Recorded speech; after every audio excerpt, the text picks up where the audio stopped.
Genghis Khan का नाम हम में से ज्यादातर लोगों ने सुना है। मंगोलिया के दूर दराज के मैदानी इलाकों के इस कबीलाई लड़ाके का नाम हमारे मुहावरे और कहानियों में अक्सर सुनाई पड़ता है। लेकिन चंगेज खान का संबंध केवल हिंदुस्तान की कहानी और किस्सों से नहीं है, बल्कि चंगेज खान की जिंदगी में हिंदुस्तान एक बेहद अहम स्थान रखता था। क्या आप जानते हैं कि चंगेज खान ने अपने एक हिंदुस्तानी साथी की मौत को अपना अपमान मानते हुए दुनिया के सबसे खूनी अभियानों में से एक अभियान शुरू किया था? क्या आप जानते हैं कि चंगेज खान खुद हिंदुस्तान की सीमा पर मुल्तान शहर तक पहुंच गया था, लेकिन हिंदुस्तान पर कब्जा करने के अपने सपने को भुलाकर उसे वापस लौटना पड़ा। अगर आप इन सब बातों से अनजान हैं, तो आज की ऑडियो बुक आपके लिए ही है। आज आपको केवल हिंदुस्तान और चंगेज खान के बीच के रिश्ते के बारे में जानने को ही नहीं मिलेगा, बल्कि आपको चंगेज खान की जिंदगी के कुछ अनछुए पहलुओं के बारे में भी जानने का मौका मिलेगा, जिनके बारे में बहुत कम ही लोग जानते हैं। मध्य एशिया के मैदानी कबीले में पैदा हुआ एक बच्चा कैसे दुनिया के सबसे बड़े साम्राज्यों में से एक की स्थापना करता है, ये वाकई एक बेहद दिलचस्प कहानी है। सिकंदर महान को भले ही दुनिया का सबसे बड़ा विजेता माना जाता है, लेकिन चंगेज खान ने दुनिया के जितने बड़े हिस्से पर राज किया था, उसके सामने सिकंदर की दुनिया बहुत छोटी नजर आती है। चंगेज खान का नाम आज भले ही ज्यादातर लोग आतंक और खून खराबे से जोड़कर देखते हैं, लेकिन चंगेज खान के खून खराबे और आतंक के पीछे की वजह जानना भी बेहद जरूरी है। चंगेज खान की जिंदगी बेहद कठिन हालातों में गुजरी थी, जो दिलचस्प किस्से और कहानियों से भरपूर है। चंगेज खान की यह जीवनी आपको जीवन के कई मुश्किल पाठ बेहद आसान भाषा में समझा सकती है। कुकू एफएम आपके लिए लाया है दुनिया के सबसे महान योद्धाओं में से एक चंगेज खान की जीवनी। तो फिर देर किस बात की है, चलिए कुकू एफएम के साथ सुनते हैं चंगेज खान की जीवनी।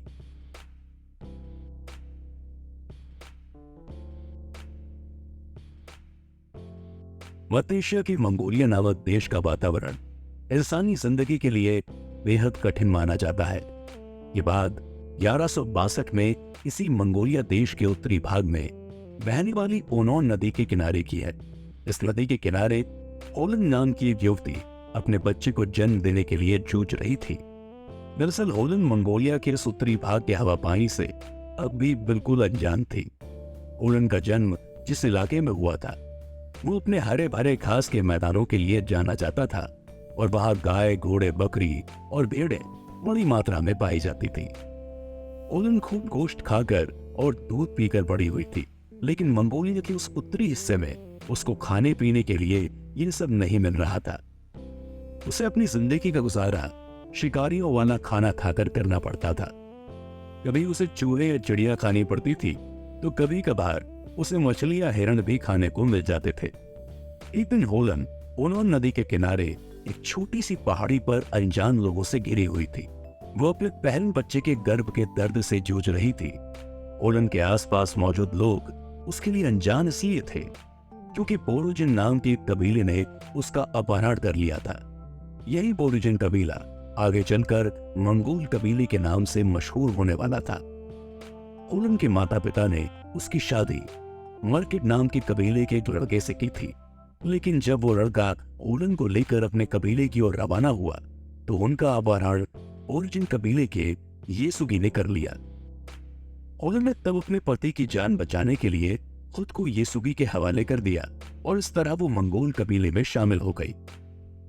इसी कारण अपने पहले बच्चे को जन्म देते वक्त वो खुद को अनजान लोगों के बीच घेरा महसूस कर रही थी। बहुत तकलीफ सहने के बाद आखिरकार जब होलन ने अपने पहले बच्चे एक लड़के को जन्म दिया, तो वहां मौजूद लोगों ने यह देखा कि उस बच्चे ने अपने हाथ की एक मुट्ठी में कुछ दबाया हुआ था। होलन ने थोड़ा घबराते हुए लेकिन बेहद नरमी के साथ अपने बच्चे की उंगलियों को एक एक करके खोला, ताकि वो ये देख सके कि आखिर वो बच्चा अपने हाथ में कौन सी चीज लेकर इस दुनिया में आया है। होलन ने जब उसकी मुट्ठी खोली, तो ये देखकर वो हैरान थी कि लड़के के हाथ में खून का एक काला थक्का दबा हुआ था। दरअसल उस बच्चे ने अपनी माँ के गर्भ में बने खून के थक्के को अपने हाथ में दबा लिया था। खून के पास मौजूद कबीले के लोगों ने जब बच्चे के हाथ में खून का थक्का देखा तो वो सभी परेशान हो गए, क्योंकि कबीले के लोगों के हिसाब से ऐसा होना बदकिस्मती और अमंगल की निशानी थी। मगर उस वक्त उन्होंने नदी के किनारे पहाड़ी पर मौजूद लोगों में से किसी ने भी ये नहीं सोचा होगा कि यह बच्चा केवल कबीले की ही नहीं बल्कि पूरी दुनिया की किस्मत बदलने वाला था। होलोन का अपहरण करने के कुछ ही दिन बाद येसुकी तातार कबीले के खिलाफ एक मोर्चे पर जंग लड़ने के लिए चला गया था। उस जंग के दौरान येसुकी ने तेमुजिन ओगे नाम के एक योद्धा की हत्या कर दी थी। येसुकी जब अपने बेटे के पैदा होने के बाद कबीले में वापस लौटा तो उसने अपने नवजात बच्चे का नाम तेमुजिन रखने का फैसला किया। तेमुजिन नाम का यही लड़का आगे चलकर दुनिया भर में चंगेज खान के नाम से मशहूर होने वाला था। रही मंगोलों का कबीलाई इलाका दुनिया से कटा हुआ था, लेकिन इसके बावजूद उन्हें दुनिया में हो रही घटनाओं की पूरी जानकारी रहती थी।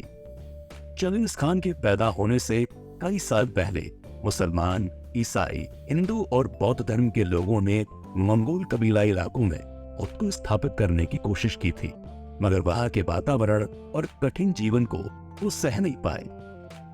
उत्तरी मंगोलिया के कबीले चीन और मध्य एशिया के साथ व्यापारिक, धार्मिक और सैन्य रूप से जुड़े हुए थे।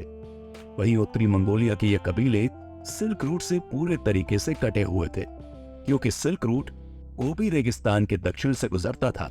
मगर इसके बावजूद सिल्क रूट से गुजरने वाले बेशकीमती सामानों की जानकारी इन कबीलों तक पहुंच जाती थी। इस कबीले के लोगों को यह मालूम था कि दक्षिण में सिल्क रूट की ओर खजाना मौजूद था, लेकिन इन बंजारे कबीलाई लोगों के लिए दक्षिण तक पहुंचने की बात असंभव सी मालूम होती थी। ऐसा इसलिए था क्योंकि उत्तरी मंगोलिया के ये कबीले आपस में लड़ने में ही अपना ज्यादातर वक्त गुजार देते थे। इसके अलावा ये कबीले बेहद छोटे छोटे हिस्सों में बटे हुए थे, जिस वजह से इनकी शक्ति केंद्रित नहीं थी। इन सब के अलावा कबीले के लोगों के पास जो समय बचता था उसमें वो अपने खाने पीने के लिए शिकार ढूंढने में लगे रहते थे। तेमुजिन के बचपन के बारे में ज्यादा जानकारियां मौजूद नहीं है, लेकिन ऐसा माना जाता है कि तेमुजिन के पिता की नजरों में उसका महत्व बहुत ज्यादा नहीं था। ऐसा कहा जाता है कि एक दिन जब बोरिजिन कबीला अपने रहने की जगह बदल रहा था, तब तेमुजिन के पिता येसुगी उसे पीछे भूलकर चले गए थे। उस दौरान तेमुजिन की देखभाल दूसरे कबीले के सरदार द्वारा की गई थी। इसके कुछ समय बाद उस दूसरे कबीले के सरदार ने तेमुजिन को उस कबीले तक सुरक्षित और सकुशल पहुंचा दिया था। वही केवल 9 साल की उम्र में ही येसुगी तेमुजिन को लेकर उसके लिए लड़की ढूंढने चले गए थे। तेमुजिन की मां यह चाहती थी कि उसके बेटे की पत्नी भी उन्हीं के कबीले की कोई लड़की हो। उस दौर में कबीलों की यह परंपरा थी कि लड़की से शादी करने से पहले लड़की को लड़की के माता पिता के घर कुछ सालों तक सेवाएं और उपहार देने होते थे। इसी परंपरा के चलते तेमुजिन के पिता उपहार के तौर पर एक अतिरिक्त घोड़ा लेकर पूर्व की ओर चल पड़े, जहां पर तेमुजिन की मां होलन का कबीला रहता था।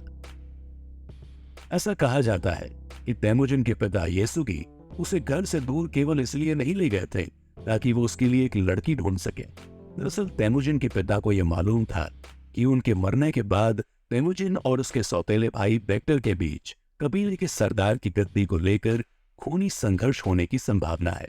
मगर तेमुजिन के मुकाबले येसुगी अपने बड़े बेटे बेक्टर को ज्यादा पसंद करता था।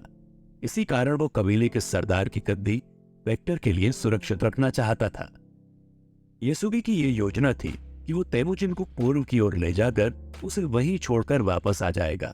दूसरी ओर तेमुजिन जब अपने पिता के साथ अपने लिए लड़की की तलाश में पूर्व की ओर गया तो वो पहली बार उनो नदी के दूसरी ओर मौजूद दुनिया से रूबरू हुआ।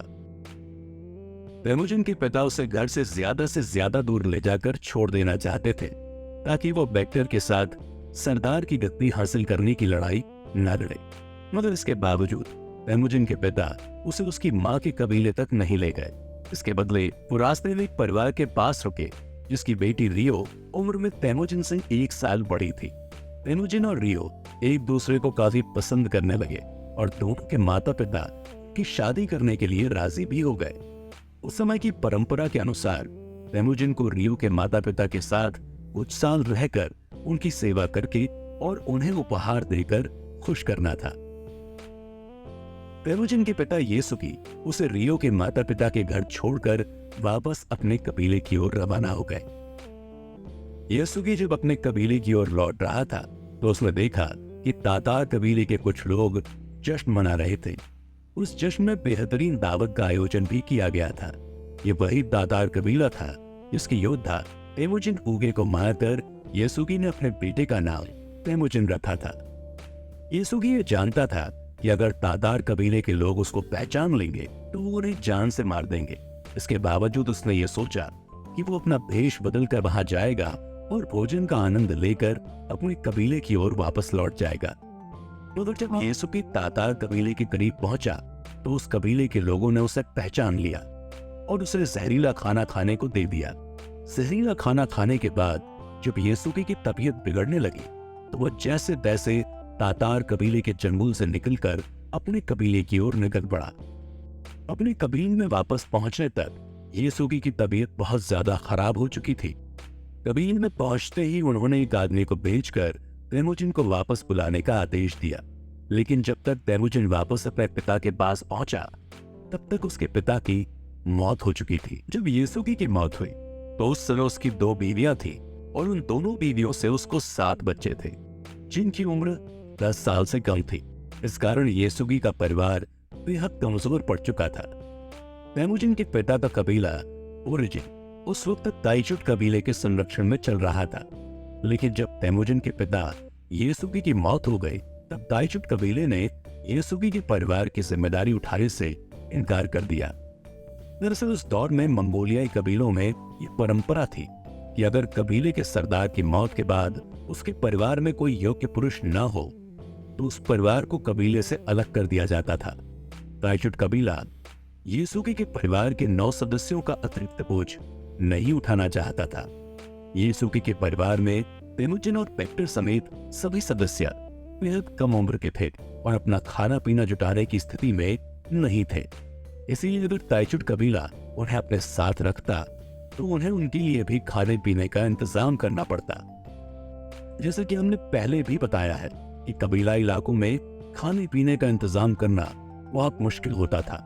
इसी कारण ताइचुट कबीले ने येसुकी के परिवार को कबीले से अलग कर दिया। बाकी का कबीला जब येसुकी के परिवार को छोड़कर दूसरी जगह रहने जा रहा था तब पूरे कबीले में केवल एक बूढ़े आदमी को छोड़कर किसी ने भी अपने पुराने सरदार येसुकी के परिवार की मदद करने की कोशिश नहीं की। जब उस बूढ़े आदमी ने कबीले के बाकी लोगों से कहा कि वो अपने पुराने सरदार के परिवार को पीछे छोड़कर अच्छा नहीं कर रहे, कबीले के कुछ नौजवानों ने उसकी पिटाई कर दी। नौजवानों की पिटाई से बूढ़े आदमी को काफी चोटें आई और आखिर में उसकी मृत्यु हो गई।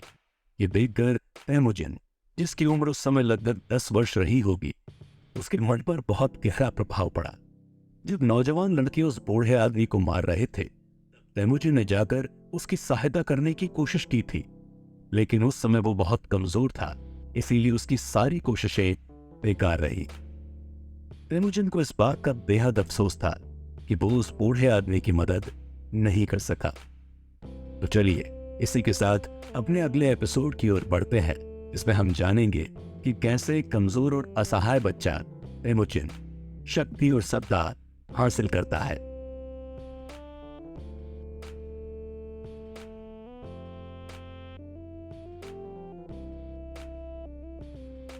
जब भी किसी परिवार को कबीले से अलग कर दिया जाता था तो अक्सर ऐसा देखा जाता था कि वो परिवार उत्तरी मंगोलिया के खतरनाक हालातों में जीवित नहीं रह पाता था। मगर तेमुजिन की मां होलन ने इन मुश्किल हालातों में जबरदस्त बहादुरी दिखाई और अपने परिवार को न केवल जिंदा रखा बल्कि उन्हें मजबूत भी बनाया। अपने 5 छोटे छोटे भूखे बच्चों को खाना खिलाने के लिए होलन रोज नदी के किनारे शिकार ढूंढती और अपने बच्चों का पेट भरती थी। धीरे धीरे अपने परिवार के लिए खाना ढूंढने में तेमुजिन भी अपनी मां की मदद करने लगा। तेमुजिन ने लकड़ी के तीरों की नोक पर नुकीली हड्डियों को लगाकर मैदानों में चूहों का शिकार करना शुरू कर दिया। जैसे जैसे होलन के बच्चे बड़े होने लगे, उन्होंने बड़े बड़े शिकार करना शुरू कर दिया। अब होलन के परिवार की खाना जुटाने की समस्या काफी हद तक सुलझ चुकी थी। लोग आज भी अक्सर इस बात को जानकर हैरान हो जाते हैं कि कैसे कबीले से निकाला गया बंजारा लड़का मंगोल दुनिया का महान खान बनकर उभरा। मगर शायद तैमुजिन का कठिन बचपन और उसके बचपन के हालातों ने ही उसे इतना मजबूत बनाया, जिसकी बदौलत वो आगे चलकर दुनिया के सबसे बड़े साम्राज्य की स्थापना कर पाया। एक बार जब तैमुजिन अपने भाइयों के साथ मछली पकड़ने गया तो उसके हाथ एक मछली लग गई। मगर तैमुजिन ने जो मछली पकड़ी थी उसे उसके बड़े भाई बेक्टर ने उससे छीन लिया। जब तैमुजिन ने अपने बड़े भाई बेक्टर की शिकायत अपनी माँ से की तो उसकी माँ ने भी बेक्टर की तरफदारी की। दरअसल उस दौर की मंगोलिया के कबीलों में ये परंपरा थी कि एक परिवार में जिस पुरुष की उम्र सबसे ज्यादा होती थी, घर में उसी की बात मानी जाती थी और वही परिवार का मुखिया होता था। इस तरह से बेक्टर अपने पिता की मौत के बाद अपने परिवार में सबसे वरिष्ठ सदस्य था। तैमुजिन को यह बात बिल्कुल भी हजम नहीं हुई, जिससे उसके मन में असंतोष पैदा हो गया। इसके चलते उसके अपने सौतेले बड़े भाई बेक्टर के साथ अक्सर लड़ाइयां होने लगी। जब भी तैमुजिन और बेक्टर की लड़ाई होती तो तैमुजिन की मां बेक्टर की तरफदारी किया करती थी। बेक्टर और तैमुजिन जैसे जैसे बड़े होने लगे, उनके बीच की तकरार भी बढ़ने लगी। तैमुजिन जानता था कि उसे अपना प्रभाव बढ़ाने के लिए अपने रास्ते से अपने बड़े भाई बेक्टर को हटाना होगा। वो यह तय कर चुका था कि वो अपने सौतेले बड़े भाई बेक्टर की हत्या करेगा। तैमुजिन की इस योजना में उसका छोटा भाई खसर भी उसका सहयोग करने के लिए तैयार हो गया। तैमुजिन और खसर दोनों ही होलन के बेटे थे और आपस में सगे भाई थे। तैमुजिन और खसर अपने बड़े भाई बेक्टर को मारने की योजना बनाकर उसकी हत्या करने निकल पड़े। उन्होंने देखा कि बेक्टर एक टीले पर बैठकर मैदानों की ओर देख रहा है। दोनों भाई बेहद होशियारी के साथ घास में छिपकर पीछे से उस पर आक्रमण करने पहुंचे। बेक्टर के पास पहुंचकर दोनों भाई अलग अलग दिशाओं में बट गए और उसकी ओर बढ़ने लगे। जब बेक्टर केवल थोड़ी दूरी पर था तब दोनों भाइयों ने उसके ऊपर तीरों से हमला कर दिया। तैमुजिन ने बेक्टर की पीठ पर तीर मारा और खसर ने उसके सीने पर। अपने बड़े भाई को मारने की यह घटना तैमुजिन के जीवन की सबसे प्रभावशाली घटनाओं में से एक थी। ये एक ऐसी घटना साबित हुई जिसने तैमुजिन के जीवन को बिल्कुल बदल कर रख दिया। तैमुजिन की मां को जब इस घटना का पता चला तो उसके गुस्से की कोई सीमा नहीं रही। तैमुजिन की मां को पहले से ही इस बात का डर था कि अपने हाथ में खून का काला थक्का लेकर पैदा होने वाला उनका बेटा अमंगल और अशुभ काम कर सकता है। वहीं तैमुजिन ने जब अपने बड़े भाई बेक्टर की हत्या की तो होलन का ये डर हकीकत में तब्दील हो गया। अभी तक होलन के परिवार को केवल कबीले से निकाला गया था, लेकिन उन्हें अपराधियों की नजर से कभी देखा नहीं जाता था। मगर तैमुजिन द्वारा बेक्टर की हत्या के बाद यह तस्वीर पूरी तरीके से बदल गई। तैमुजिन अपने परिवार के साथ जिस इलाके में रहता था उस पर ताइचुट कबीले का अधिकार था, जिसने तैमुजिन परिवार को अब अपराधी घोषित कर दिया था। अपने सौतेले बड़े भाई की हत्या करने के बाद जब तैमुजिन को यह पता चला कि ताइचुट कबीला उसे ढूंढ रहा था तो वो पहाड़ों में जाकर छिप गया। मगर तैमुजिन की यह कोशिश असफल साबित हुई और वो ताइचुट कबीले के हाथ लग गया।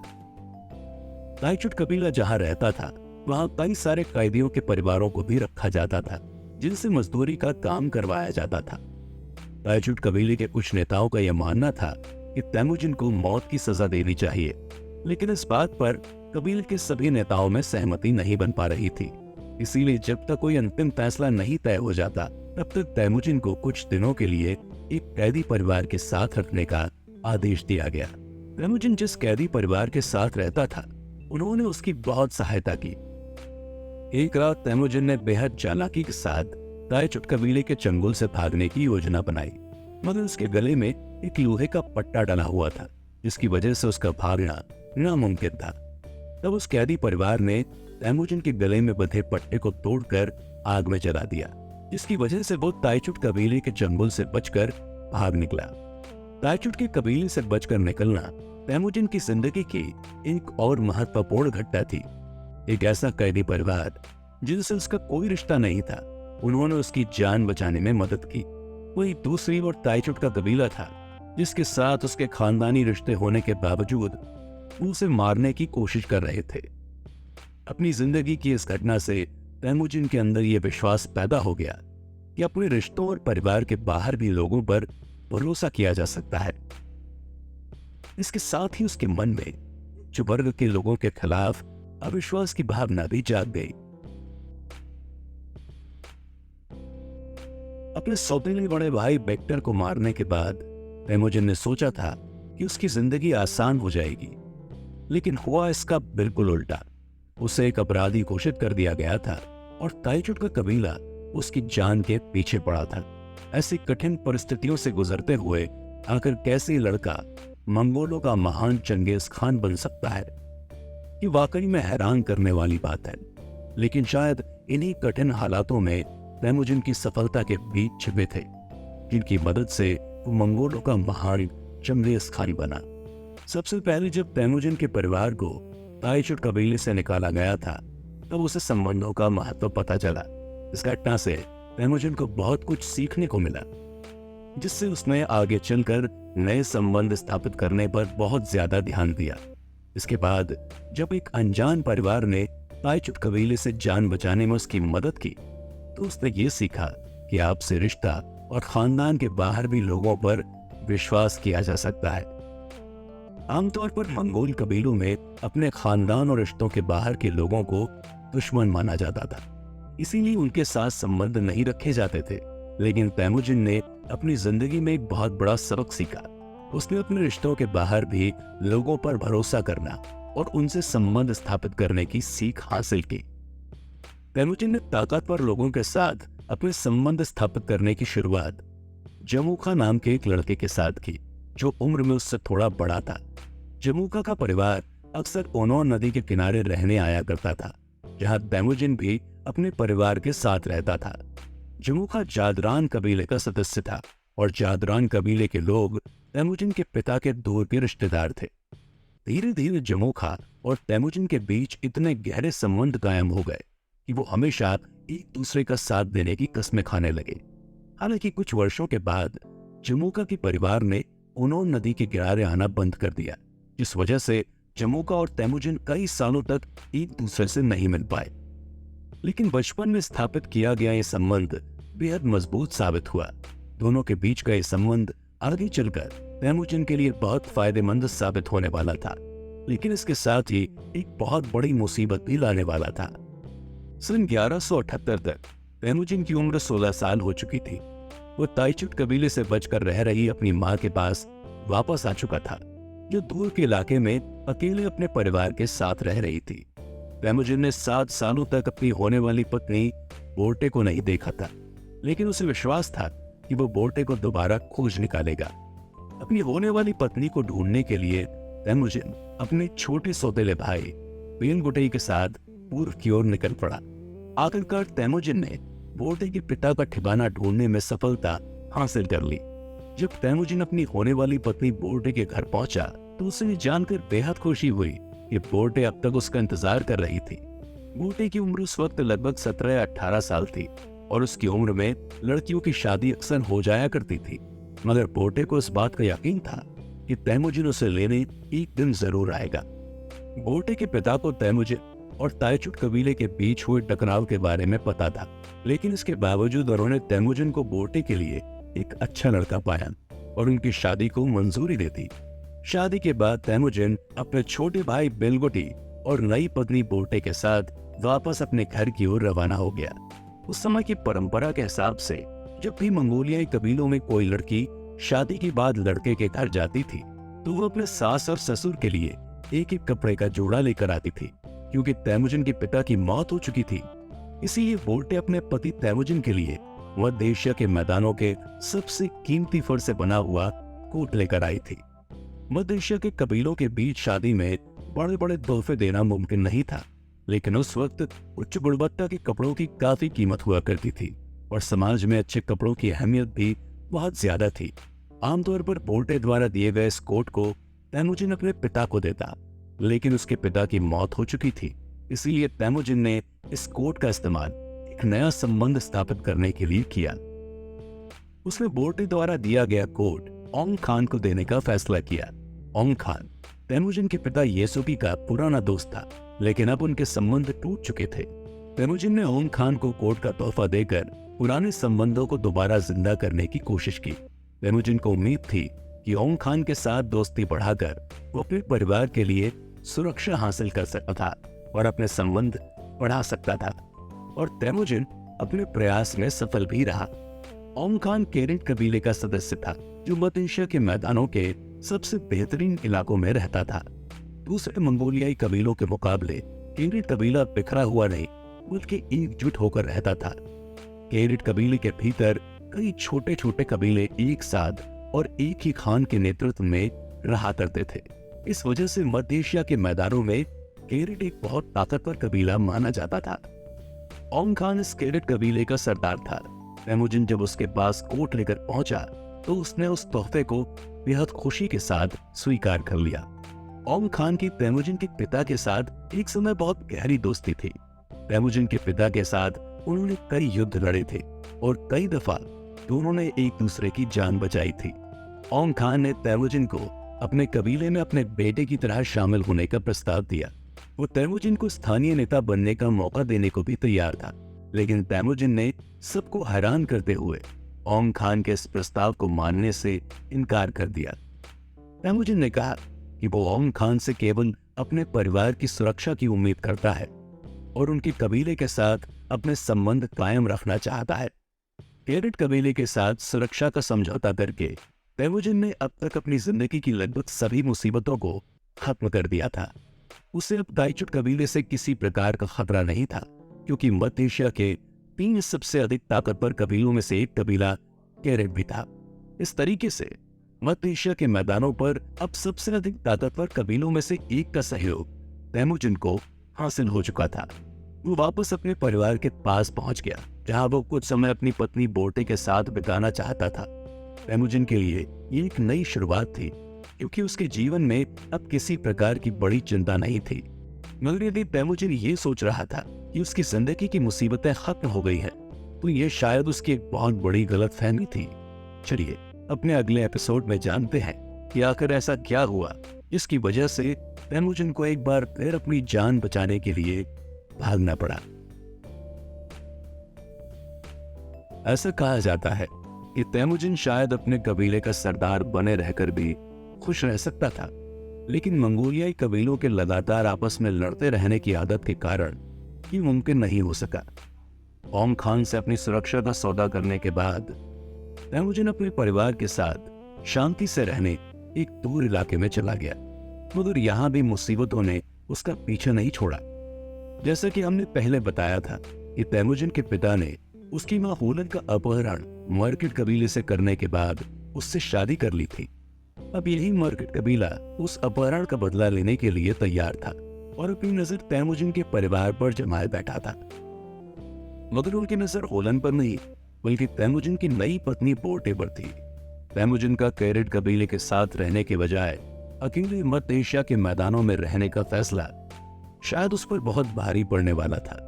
तेमुजिन का परिवार अब बड़ा हो चुका था और उसमें उसकी नई पत्नी बोर्टे के अलावा उसकी मां होलन, छोटा भाई खसर, सौतेला भाई बेलगुटी की मां सोचिगेल और एक अनजान बूढ़ी उम्र की औरत शामिल थी। इसके अलावा उनके साथ बोरचू और जेलमे नाम के 2 युवक भी रहते थे। एक दिन सुबह हेरलेन नदी के किनारे जब तेमुजिन का परिवार गहरी नींद में सो रहा था, तब मर्किट कबीले का एक झुंड उनकी तरफ तेजी से बढ़ने लगा। मर्किट कबीला 18 साल बाद होलन के अपहरण का बदला लेने आया था। जैसे ही मर्किट कबीला तेमुजिन के परिवार के नजदीक पहुंचा, उनके घोड़ों की टापों की आवाज ने तेमुजिन के परिवार को जगा दिया। तेमुजिन ने जल्दबाजी में अपने साथ अपनी मां, बहन और 6 साथियों को लिया और वहां से भाग निकला। मगर मर्किट कबीले से बचने की जल्दबाजी में वो अपनी पत्नी बोर्टे, सौतेले भाई की मां सोचिगेल और बूढ़ी औरत को पीछे छोड़कर चला गया। जहां तेमुजिन का परिवार रुका हुआ था, वहां पर खुले मैदान होने के कारण किसी भी प्रकार की सुरक्षा नहीं हो सकती थी। तेमुजिन उत्तर की ओर भागते हुए पहाड़ों में जाकर छिप गया। दूसरी तरफ तैमुजिन के जाने के बाद मर्किट कबीले ने उसकी पत्नी बोटे समेत 3 औरतों को अपने कब्जे में ले लिया और उनका अपहरण करके अपने साथ ले गए। मर्किट कबीले से बचकर तैमुजिन जब उत्तर की पहाड़ों पर पहुंचा तो उसने सबसे पहले उन पहाड़ों का अपनी जान बचाने के लिए शुक्रिया अदा किया। वहीं से तैमुजिन ने पहाड़ों को अपना देवता मानकर उन्हें पूजना शुरू कर दिया। लगातार 3 दिन तक अपनी जान बचाने के लिए पहाड़ों, सूरज और धरती की पूजा करने के बाद तैमुजिन को अब एक बेहद अहम फैसला लेना था, जिससे उसकी जिंदगी की दिशा तय होने वाली थी। उसके सामने अब 2 रास्ते थे, या तो वो वापस मैदानों में जाकर दोबारा से अपनी पुरानी शांतिपूर्ण जिंदगी जीने की कोशिश करे, मगर ऐसा करने से उस पर मर्किट या स्पेन के कबीले के हमला करने का खतरा फिर भी बना रहता। वहीं उसके पास दूसरा रास्ता यह था कि वो मर्किट कबीले से लड़ाई करके अपनी पत्नी बोटे को वापस ले आए। तैमुजिन ने दूसरा रास्ता चुना और मर्किट कबीले से लड़ने का फैसला किया। अपनी पत्नी बोटे को दोबारा हासिल करने की कोशिश की। तैमुजिन को जिंदगी एक नई दिशा पर ले जाने वाली थी। पहाड़ों से निकलकर तैमुजिन सबसे पहले ओंग खान के पास पहुंचा और उससे अपनी पत्नी को दोबारा हासिल करने के लिए मदद की गुजारिश की। जब तैमुजिन ओंग खान के पास अपनी पत्नी को दोबारा हासिल करने के लिए मदद मांगने पहुंचा तो ओंग खान उसकी मदद करने के लिए तुरंत राजी हो गए। तैमुजिन ये जानता था कि ओंग खान और मर्किट कबीले के बीच पुरानी दुश्मनी है, इसीलिए उसने इस बात का फायदा उठाया। दूसरी ओर ओंग खान को भी अपने पुराने दुश्मन मर्किट कबीले पर हमला करने का एक और मौका मिल रहा था। मर्किट कबीले के खिलाफ लड़ाई के लिए ओंग खान ने तैमुजिन को जादरान कबीले से मदद मांगने भेजा। तैमुजिन का पहला दोस्त जामुखा इसी जादरान कबीले का सदस्य था। जामुखा ने जादरान कबीले के खान को ओंग खान के साथ मर्किट कबीले पर हमला करने के लिए राजी कर लिया। इस तरह पहली बार जामुखा और तैमुजिन एक साथ जंग के मैदान में उतरने वाले थे। पहाड़ों और नदियों को पार करने के बाद अपने दोस्त जामुखा और ओंग खान की सेनाओं के साथ तैमुजिन ने मर्किट कबीले पर छिपकर हमला कर दिया। मर्किट कबीले के लोग इस हमले से सहम गए और ज्यादातर लोग वहां से भाग निकले। मर्किट कबीले के लोगों के भागने के बाद कई हमलावर कबीले के सामान की लूटपाट में लग गए, लेकिन तैमुजिन की नजरें सिर्फ अपनी पत्नी बोटे को ढूंढ रही थी। तैमुजिन ने मर्किट कबीले के हर टेंट में जाकर देखा, लेकिन उसे बोटे कहीं भी दिखाई नहीं दी। दरअसल अपहरण के बाद बोटे की शादी मर्किट कबीले के एक बड़े अधिकारी से कर दी गई थी। वो अधिकारी बोटे को एक बैलगाड़ी में लेकर वहां से भाग निकला था। अपने घोड़े पर सवार तैमुजिन जब बोटे का नाम चिल्लाते हुए जंगलों में उसे ढूंढ रहा था, तब बोटे ने उसकी आवाज पहचान ली और बैलगाड़ी से कूद गई। मर्किट कबीले के लोग पहले से ही अपनी जान बचाने में लगे हुए थे, इसीलिए किसी ने भी बोटे को पकड़ने की कोशिश नहीं की। बोटे भागते हुए जंगल में उस जगह पहुंच गई जहां से तैमुजिन के चिल्लाने की आवाज आ रही थी। इस तरह आखिरकार तैमुजिन ने अपनी पत्नी बोटे को दोबारा हासिल कर लिया। हालांकि तैमुजिन मर्किट कबीले द्वारा अपहरण करके ले जाई गई अपने परिवार की अन्य 2 महिलाओं को नहीं ढूंढ सका। मर्किट कबीले के खिलाफ एक सफल अभियान के बाद तैमुजिन अपने पुराने दोस्त जामुखा के साथ रहने लगा। जामुखा ने तैमुजिन को अपने कबीले में एक महत्वपूर्ण स्थान दिया और अपने बाद कबीले का दूसरा सबसे बड़ा नेता बनाया। जामुखा तैमुजिन को अपने छोटे भाई की तरह सम्मान देता था। कुछ दिनों तक तो तैमुजिन और जामुखा के बीच संबंध अच्छे रहे, लेकिन तैमुजिन को किसी के भी अधीन रहना पसंद नहीं था। उसे ये बिल्कुल भी पसंद नहीं था कि जामुखा उसे अपना छोटा भाई माने। तैमुजिन बराबरी चाहता था और इसी बराबरी की चाह जामुखा और तैमुजिन के बीच के रिश्तों में दरार पैदा करने लगी। सन 1181 में सर्दियां गुजरने के बाद जामुखा ने अपने कबीले के लोगों को यह आदेश दिया कि गर्मियों के लिए वो दूसरे मैदानों की ओर जाएंगे। आमतौर पर जब भी वो कबीला एक जगह से दूसरी जगह जाता था तो सबसे आगे जामुखा अपना घोड़ा लेकर चलता था और उसके साथ तैमुजिन भी अपने घोड़े के साथ उसकी बराबरी पर चलता था। लेकिन इस बार जब गर्मियों के लिए वो कबीला दूसरे मैदानों की ओर जा रहा था तो जामुखा ने तैमुजिन से कहा कि वो उसकी बराबरी पर चलने के बजाय अपना घोड़ा उसके पीछे लेकर चले। ये बात तैमुजिन के दिल को कचोट गई और वो गुस्से में अपने परिवार के पास लौट गया। उसने अपनी माँ ओलन से पूछा कि अब उसे क्या करना चाहिए। इससे पहले कि तेमुजिन की माँ ओलन उसे कोई सलाह दे पाती, उसकी पत्नी बोटे ने उससे कहा कि ऐसी बेइज्जती सहने के बजाय उन्हें जामुखा के कबीले को छोड़कर अलग चले जाना चाहिए। तेमुजिन ने आखिर में बोटे की सलाह मान ली और कबीला छोड़कर जाने के लिए तैयार हो गया। रात के अंधेरे में जब नदी के किनारे टेंट लगाकर सभी कबीले वाले सोए हुए थे, तब तेमुजिन अपने परिवार के साथ कबीला छोड़कर निकलने की तैयारी कर रहा था। इसी दौरान कुछ लोगों को खबर हुई कि तेमुजिन कबीले का साथ छोड़ रहा है, तो उन्होंने भी तेमुजिन के साथ कबीला छोड़ने का फैसला कर लिया। इस तरह रात के अंधेरे में तेमुजिन अपने परिवार और नए साथियों के साथ जामुखा के कबीले को छोड़कर चल दिया। इस घटना के बाद से तेमुजिन और जामुखा के बीच एक लंबी दुश्मनी की शुरुआत हो गई, जो अगले 20 सालों तक लगातार चलती रही। आने वाले कुछ सालों में जामुखा और तेमुजिन दोनों के ही कबीलों का आकार बढ़ गया था और दोनों ही कबीलों में नए परिवार और कई छोटे छोटे कबीले शामिल हो चुके थे। जामुखा और तेमुजिन दोनों ही कोशिश कर रहे थे कि वो खुद को मंगोलों का नया सरदार यानी खान घोषित कर सके। इस कोशिश में वो दोनों ज्यादा से ज्यादा मंगोल परिवारों और कबीलों को अपने कबीले में मिलाने का प्रयास कर रहे थे। जामुखा और तेमुजिन दोनों ही ये चाहते थे कि तातर, केरीड और नैमन कबीलों की तरह वो भी मंगोलों को एकजुट करके एक ताकतवर कबीले की स्थापना कर सके। सन 1189 की गर्मियों में जामुखा से 8 साल की लड़ाई के बाद 27 साल के तेमुजिन ने आखिरकार खुद को मंगोलों का सरदार यानी मंगोलों का खान घोषित कर दिया।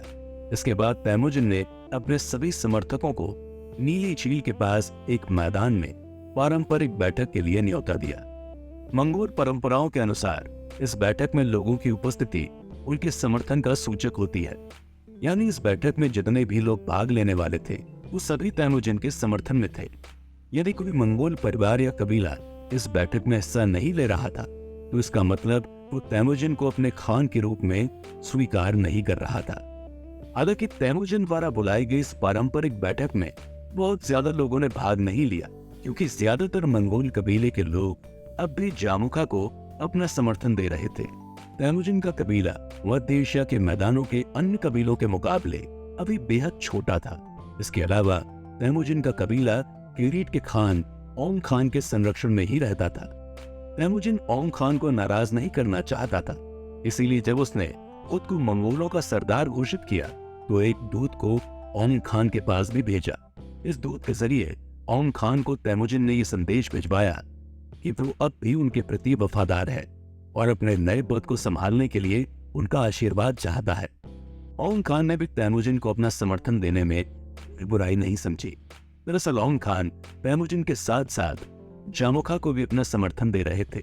ऐसा करके वो मंगोलों को आपस में लड़ाई रखना चाहते थे, जिससे वो एक शक्तिशाली कबीला न बन जाए। तेमुजिन अब तेमुजिन खान के नाम से जाना जाने लगा। ओंग खान से सहमति हासिल करने के बाद खान के तौर पर तेमुजिन ने अपने कबीले में बड़े बदलाव करना शुरू कर दिए। आमतौर पर दूसरे कबीलों में उनके सरदार का टेंट सारी शक्तियों का केंद्र होता था और सारे कामों के लिए अनुमति यहीं से जारी की जाती थी। लेकिन तेमुजिन ने अपने कबीले में बदलाव करते हुए हर काम के लिए अलग अलग लोगों को नियुक्त कर दिया। तेमुजिन के अंदर ये काबिलियत कूट कूट कर भरी हुई थी कि वो लोगों की क्षमताओं का आकलन करके उनको उस हिसाब से काम सौंप सकता था। धीरे धीरे मंगोलों के बीच तेमुजिन की लोकप्रियता बढ़ने लगी और उसके समर्थकों की संख्या में भी इजाफा होने लगा। मगर दूसरी ओर जामुखा के पास भी समर्थकों की अच्छी खासी संख्या मौजूद थी। सन 1190 में तेमुजिन के एक समर्थक ने जामुखा के किसी समर्थक की हत्या कर दी। जामुखा ने इसी मौके का फायदा उठाते हुए तेमुजिन के कबीले पर हमला बोल दिया। तेमुजिन का कबीला जामुखा के कबीले के आगे टिक नहीं सका और बुरी तरह हार गया।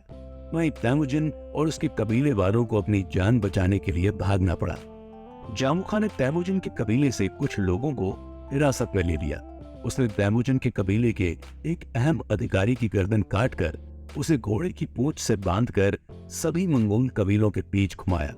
मंगोल परंपराओं में इसे घोर अपमान माना जाता था। इसके बाद बाकी के गिरफ्तार किए गए लोगों को जामुखा ने खौलते हुए तेल में डालकर मौत की घाट उतार दिया।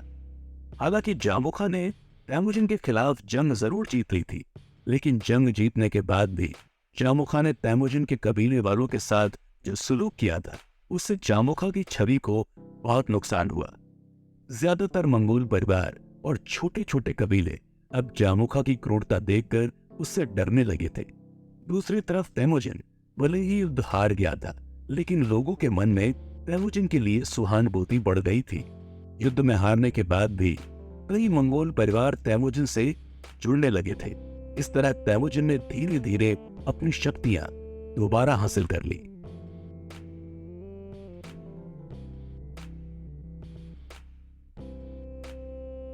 जब तैमुजिन की जामुका के साथ एक मोर्चे पर लड़ाई चल रही थी, उसी दौरान ओंग खान ने तैमुजिन को अपनी शक्ति में बढ़ोतरी करने का बेहतरीन मौका दिया। सन 1195 में जब तैमुजिन की उम्र लगभग 33 साल की थी, तो ओंग खान ने उसे तातार कबीले पर आक्रमण करने का मौका दिया।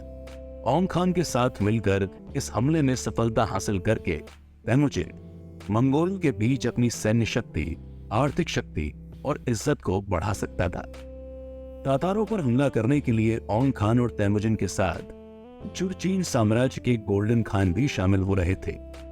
जुरचीन साम्राज्य गोबी रेगिस्तान के दक्षिण में मौजूद था और मंगोल कबीलों के मुकाबले ज्यादा सभ्य माना जाता था। पारंपरिक रूप से जुरचीन साम्राज्य तातार कबीले का सहयोगी रहा था, लेकिन वक्त के साथ जुरचीन साम्राज्य को लगने लगा था कि तातार कबीला ज्यादा मजबूत हो रहा है, जो जुरचीन कबीले के लिए खतरा बन सकता है। इसी वजह से जुरचीन साम्राज्य के गोल्डन खान ने ओंग खान और तैमुजिन के साथ मिलकर तातार कबीले पर हमला करने की योजना बनाई थी। सन 1191 की सर्दियों में तातार कबीले पर तैमुजिन और उसके साथियों द्वारा किया गया हमला बेहद सफल साबित हुआ। चीन और जुरचीन साम्राज्य के बेहद नजदीक होने की वजह से तातार कबीले के पास अन्य मैदानी कबीलों के मुकाबले ज्यादा बेहतरीन व्यापार का सामान मौजूद था। व्यापारिक रूप से तातार कबीला इतना मजबूत था कि मंगोल कबीले के हमलावर उनके कबीले के लोगों के आभूषण और कपड़े देखकर हैरान रह गए। तैमुजिन और उसके मंगोल साथियों को तातार कबीले पर मिली जीत के बाद भारी मात्रा में लूट का सामान हासिल हुआ, जिससे वो आर्थिक रूप से बेहद मजबूत हो गए। इसके बाद मंगोलों के बीच तैमुजिन की इज्जत भी बढ़ गई, जिसके बाद वो सैन्य रूप से भी मजबूत हो गया। मगर तातार कबीले पर हमले के दौरान तैमुजिन को यह एहसास हुआ कि जुरचीन साम्राज्य किस तरीके से अपने फायदे के लिए मंगोलिया के मैदानी कबीलों को आपस में लड़ाता रहता है। उसे ये बात समझ में आ गई कि आज जुरचीन साम्राज्य ने किरीट के साथ मिलकर तातार कबीले को पराजित कर दिया है, लेकिन हो सकता है कि कल वो तातार कबीले के साथ मिलकर किरीट पर हमला बोल दे। तैमुजिन को पता था कि अगर इसी तरीके से लड़ाइयां जारी रही तो मंगोलिया के मैदानों में कभी भी शांति नहीं रह पाएगी और किसी भी कबीले की जीत एक अंतिम जीत नहीं हो पाएगी। ऐसा कहा जाता है कि यहीं से तैमुजिन के दिमाग में पहली बार मंगोलिया के मैदानों के बड़े कबीलों को एकजुट करके एक ताकतवर साम्राज्य बनाने का विचार आया। फिलहाल तातार कबीले की लूटपाट से तैमुजिन की शक्ति में कई गुना इजाफा हो चुका था। अपनी उन्हीं शक्तियों का इस्तेमाल करके उसने अपने कबीले में दूसरे मंगोल परिवारों और छोटे छोटे लोगों को मिलाना शुरू कर दिया। अभी तैमुजिन का कबीला इतना शक्तिशाली नहीं हुआ था कि वो नैमन या किरीट जैसे शक्तिशाली कबीलों के इलाके में अपनी शक्ति बढ़ा सके। इसीलिए इस दौरान तैमुजिन इन कबीलों के इलाकों से दूर अपनी शक्तियों में इजाफा करता रहा। तातार कबीले पर जीत के बाद तैमुजिन ने सबसे पहले जुरचिन नाम के एक मंगोल कबीले को अपने अधिकार में लेने की कोशिश की। जुरचिन कबीले ने पहले तो तातार कबीले पर लूट के दौरान तैमुजिन का साथ देने का वादा किया था, लेकिन आखिरी वक्त पर वो वादे से पलट गए थे। जब तैमुजिन तातार कबीले पर हमले के लिए गया हुआ था तो जुरचिन कबीले ने तैमुजिन के कबीले से जुड़े कुछ लोगों को मारकर लूटपाट भी की थी। तैमुजिन ने अब जुरचिन कबीले से बदला लेने की ठान ली थी। जुरचिन कबीला तैमुजिन के हमले के सामने बिल्कुल नहीं टिक पाया और जल्द ही हार मान ली। मगर जुरचिन कबीले पर जीत हासिल करने के बाद तैमुजिन ने उस कबीले वालों के साथ जो व्यवहार किया उससे सभी हैरान रह गए। तैमुजिन ने जुर्चिन कबीले के सरदार और हमले के लिए जिम्मेदार अधिकारियों को छोड़कर बाकी सभी कबीले वालों को माफ कर दिया और उन्हें अपने कबीले में शामिल कर लिया। जीतने वाला कबीला आमतौर पर हारने वाले कबीले के लोगों को नौकरों के तौर पर अपने कबीले में शामिल करता था, लेकिन तैमुजिन ने इस परंपरा को तोड़ते हुए जुर्चिन कबीले के लोगों को अपने कबीले में बाकी सभी सदस्यों के बराबर हैसियत से शामिल किया। इसके अलावा तैमुजिन ने जुर्चिन कबीले के एक बच्चे को गोद लिया और उसे पालने के लिए अपनी मां को दे दिया। तैमुजिन ने अपनी मां से कहा कि इस बच्चे का पालन पोषण वो अपने बेटे की तरह करे। तैमुजिन ने यह परंपरा अपने पूरे जीवन में जारी रखी और वो जहां भी जीत हासिल करता वहां के लोगों को अपने कबीले में बराबरी के साथ शामिल करता। इसके बाद वो वहां के कुछ बच्चों को गोद लेकर अपने छोटे भाइयों की तरह पालता था। इस तरह हारे हुए कबीले के लोग तैमुजिन के साथ जुड़ने में अपनी बेइज्जती नहीं समझते थे और उसके प्रति वफादार भी रहते थे। तैमुजिन की नजर में दूसरे कबीलों को अपने साथ मिला लेना मंगोलिया के मैदानी कबीलों की हमेशा चलती रहने वाली आपसी लड़ाई को खत्म करने का इकलौता रास्ता था। तैमुजिन की शक्ति अब जामुखा के मुकाबले कई गुना ज्यादा हो चुकी थी, लेकिन जामुखा अभी तैमुजिन को मंगोलों का सरदार मानने को तैयार नहीं था। जामुखा का मानना था कि तैमुजिन एक कबीले से भगाया हुआ बंजारा है, इसीलिए वो सरदार नहीं बन सकता। वहीं जामुखा के साथ मिलकर तैमुजिन के पुराने दुश्मन एक बार फिर से वापस आ रहे हैं। चलिए चलते हैं अगले एपिसोड की ओर, जिसमें हम जानेंगे कि तैमुजिन अपने दो पुराने दुश्मनों पर किस तरीके से जीत हासिल करता है। जामुखा की ही तरह ऐसे कई मंगोल कबीले थे जो ये मानते थे कि एक भगोड़ा होने की वजह से तैमुजिन मंगोलों का सरदार कभी नहीं बन सकता। ऐसी सोच रखने वाले सभी कबीले जामुखा के नेतृत्व में खड़े होने लगे। सन 1201 में जामुखा ने एक पारंपरिक बैठक बुलाई और खुद को मंगोलों का सरदार घोषित कर दिया। इस बैठक के बाद जामुखा ने केवल तैमुजिन को ही नहीं बल्कि ओंग खान को भी खुले युद्ध की चुनौती दे डाली। जामुखा जानता था कि जब तक ओंग खान की हार नहीं होगी तब तक तैमुजिन नहीं हारेगा। अगर वो ओंग खान और तैमुजिन दोनों को एक साथ हरा देगा तो वो मध्य एशियाई मैदानी कबीलों का इकलौता सरदार बन जाएगा। जामुखा को तैमुजिन और ओंग खान के खिलाफ इस लड़ाई के लिए ताइचुट जैसे कबीलों का साथ भी हासिल हो चुका था। ताइचुट वही कबीला था जिसने तैमुजिन को उसके सौतेले बड़े भाई वेक्टर की हत्या के बाद हिरासत में ले लिया था और हिरासत से भागने पर उसको जान से मारने के लिए कई दिनों तक ढूंढ रहा था। ताइचुट कबीले के अलावा भी जामुखा के साथ ऐसे कई छोटे छोटे कबीले जुड़ चुके थे। दूसरी ओर ओंग खान को जामुखा के द्वारा युद्ध के लिए दी गई चेतावनी अपने लिए बहुत बड़ा अपमान लगी। ओंग खान ने तय किया कि वो तैमुजिन के साथ खुद जाकर जामुखा के खिलाफ मोर्चा संभालेंगे। जब लड़ाई के लिए तैमुजिन और ओंग खान की सेनाएं जामुखा की सेनाओं के सामने पहुंची तो मुकाबला बिल्कुल भी बराबरी का नहीं था। ओंग खान और तैमुजिन की सेनाओं की संख्या जामुखा की सेना के मुकाबले बहुत ज्यादा थी। ओंग खान और तैमुजिन की सेनाओं को देखकर जामुखा और उसके कई साथी घबरा गए और युद्ध के मैदान से भाग गए। अपने साथियों के भागने की वजह से जामुखा को भी युद्ध के मैदान से अपने कदम पीछे खींचने पड़ गए। ओंग खान ने जामुखा को पकड़ने का फैसला किया और तैमुजिन से कहा कि वो ताइचुट कबीले का मुकाबला करे।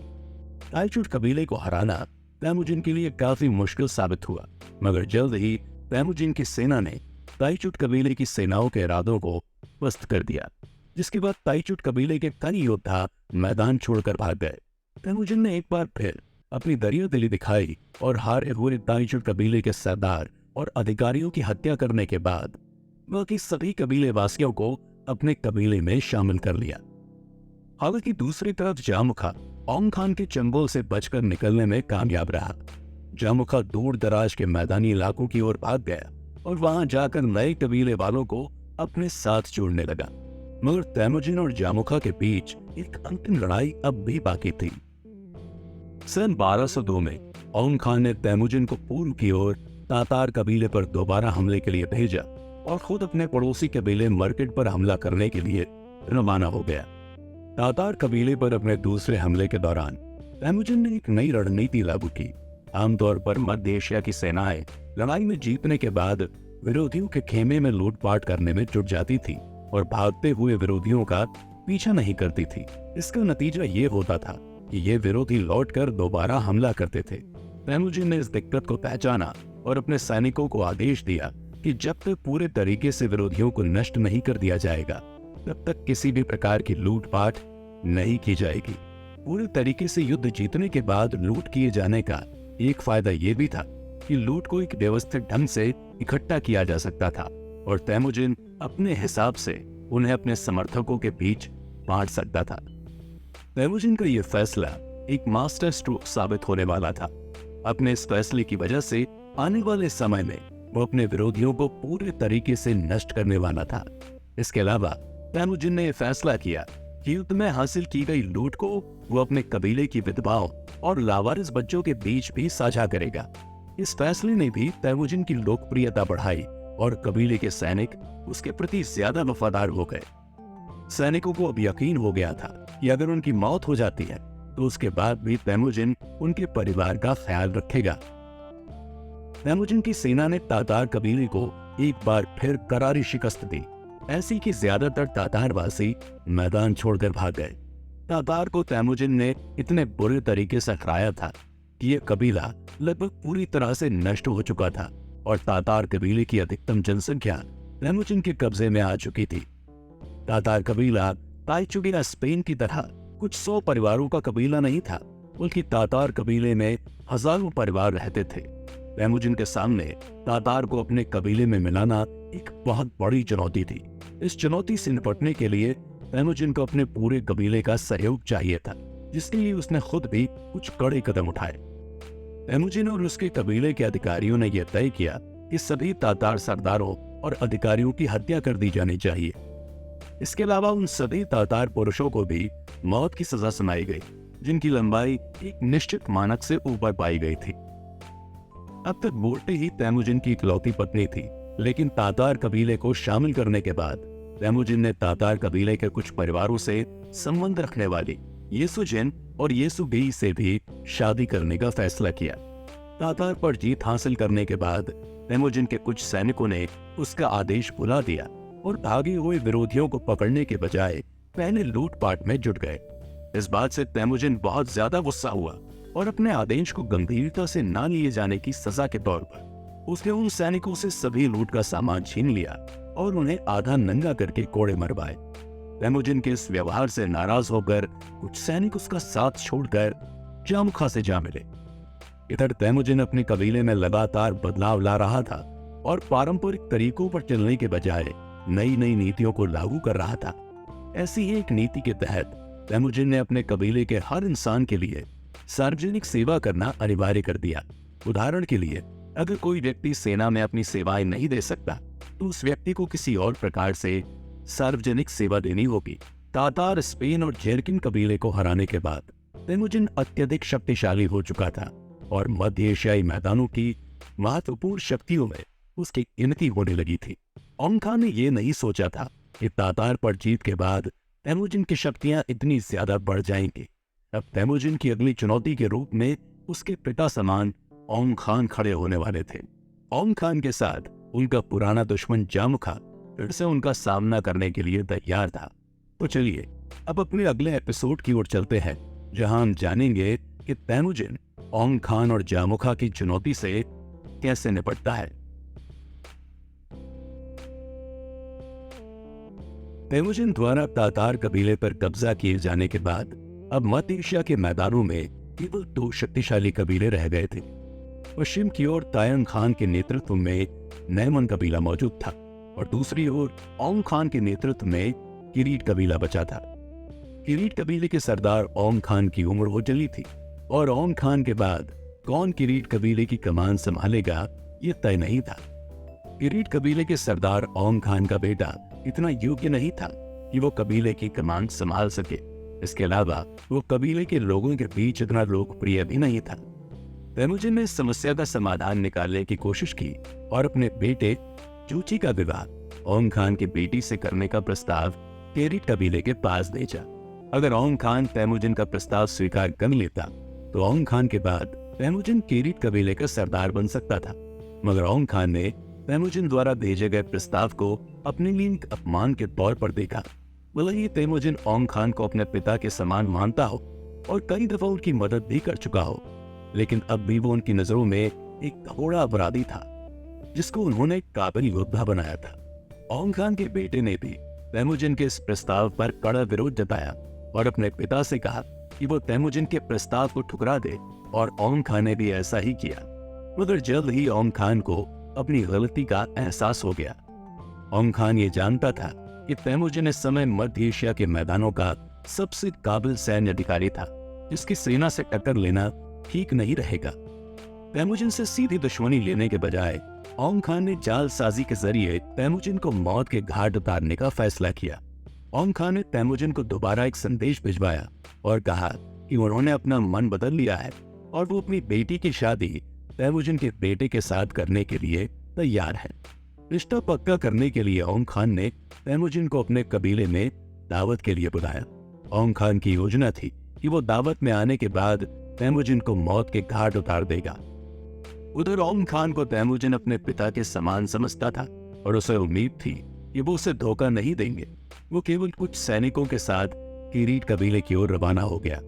जब किरीट कबीले से उसकी दूरी केवल एक दिन की रह गई थी, तब उसको खबर मिली कि औंग खान दावत पर बुलाकर उसकी हत्या करना चाहता है। ये जानकर तैमुजिन तुरंत कुछ साथियों के साथ वापस अपने कबीले की ओर रवाना हो गया, मगर उसे डर था कि किरीट कबीले की फौज उसका पीछा कर सकती है।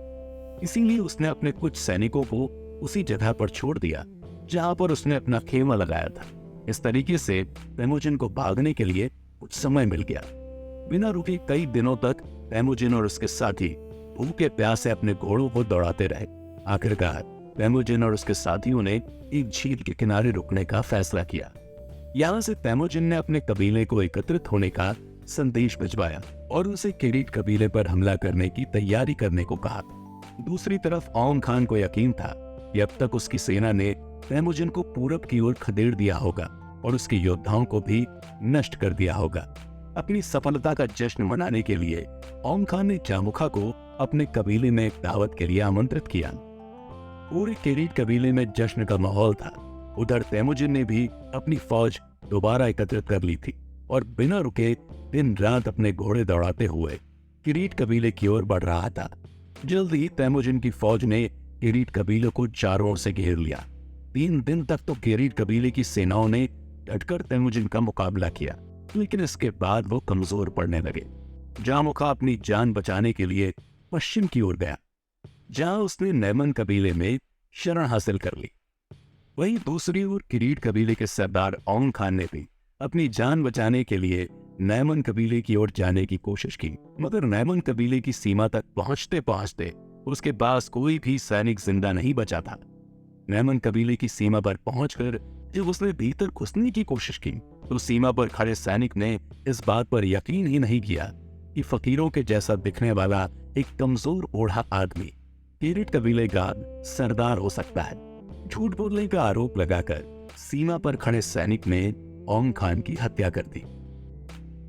तैमुजिन अब मध्य एशिया के मैदानी कबीलों की सबसे बड़ी शक्तियों में से एक बन चुका था। उसके सामने अब केवल नैमन कबीला ही बचा था। हालांकि नैमन कबीले के पास भारी संख्या में योद्धा मौजूद थे, जिनकी संख्या तैमुजिन के योद्धाओं से कहीं ज्यादा थी। अगर तैमुजिन मध्य एशिया के कबीलों को एक झंडे के नीचे एकजुट करना चाहता था तो उसकी राह में केवल नैमन कबीला बाधा बनकर खड़ा था। मंगोलिया के मैदानों पर कब्जा करने के लिए अंतिम युद्ध सन 1204 में शुरू हुआ। इस युद्ध में तैमुजिन ने पहली बार 10-10 सैनिकों के गुटों में अपनी सेना को बांटने की तकनीक का इस्तेमाल किया, क्योंकि नैमन की सेना तैमुजिन की सेना के मुकाबले कहीं ज्यादा बड़ी थी। इसीलिए तैमुजिन के लिए नैमन की सेना को सीधे आक्रमण के जरिए हराना लगभग नामुमकिन था। तैमुजिन की सेना नैमन की सेना के सामने एक पहाड़ी पर तैनात थी। तैमुजिन ने नैमन की सेना के हौसले पस्त करने के लिए अपने सभी सैनिकों को रात में 5 आग जलाने का आदेश दिया। रात को जब नैमन की सेना ने पहाड़ी की ओर देखा तो उन्हें ऐसा लगा कि उनके सामने एक विशाल सेना खड़ी है। इसके बाद युद्ध शुरू होने पर तैमुजिन ने छोटे छोटे हमले करके नैमन की सेना को कमजोर करने की योजना बनाई। तैमुजिन ने सुबह का सूरज निकलने से पहले अपने 10-10 सैनिकों का झुंड भेजकर नैमन की सेना पर हमला शुरू कर दिया। इन हमलों से नैमन की सेना लगातार कमजोर पड़ती गई। इस युद्ध में तैमुजिन ने पारंपरिक तकनीकों और अपने नए तरीकों का एक गठजोड़ बनाकर इस्तेमाल किया।